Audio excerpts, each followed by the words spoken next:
Hero Nani grand success అందుకుని ఎంతకాలమైందంటే టక్కున సమాధానం చెప్పడం కష్టం. నాని ఖాతాలో విజయాలు లేక కాదు, కానీ అవన్నీ చెప్పుకోదగ్గ విజయాలు కాదు. అయితే వైవిధ్యమైన పాత్రను ఎంపిక చేసుకుంటూ నాని ముందుకు పోతున్నాడు. పేరుకు తగ్గ విజయం మాత్రం ఎండమావే అవుతోంది. ప్రస్తుతం నాని సరిపోదా శనివారం మూవీలో నటిస్తున్నాడు. ఈ పాన్ ఇండియా మూవీ ఆగస్టు 29న విడుదల కాబోతోంది. అయితే ఈ సినిమా పూర్తి కాగానే నాని డివివి దానయ్య నిర్మాతగా సుజిత్ దర్శకత్వంలో ఓ మూవీ చేయాల్సింది. కానీ దాని బడ్జెట్ ముందు అనుకున్న దానికంటే ఎక్కువ అయిపోతుండటంతో ప్రొడ్యూసర్ ప్రాజెక్ట్ నుండి తప్పుకున్నారు.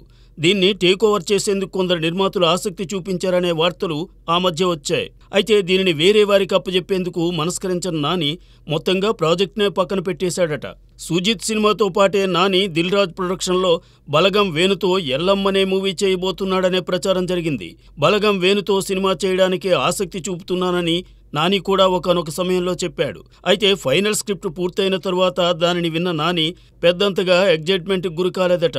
దాంతో నిర్మోహమాటంగా ఈ ప్రాజెక్టుకు నో చెప్పాడని అంటున్నారు. మరి సరిపోదా శనివారం తరువాత నాని ఏ ప్రాజెక్ట్ చేస్తాడనే అనుమానాన్ని సినిమా జనాలు వ్యక్తం చేస్తున్నారు. నానితో దసరా మూవీ చేసిన శ్రీకాంత్ ఓదెలతోనే నాని ఓ సినిమా చేయబోతున్నాడు. దీనిని పాన్ ఇండియా స్థాయిలో సుధాకర్ చేకూరి నిర్మించబోతున్నాడు. అలానే జై భీమ్ దర్శకుడు టీజే గ్యాన్వేల్ చెప్పిన కథ విని నాని గ్రీన్ సిగ్నల్ ఇచ్చాడట. సో పై 2 సినిమాల స్థానంలో ఈ 2 సినిమాలు నాని చేస్తాడని అంటున్నారు.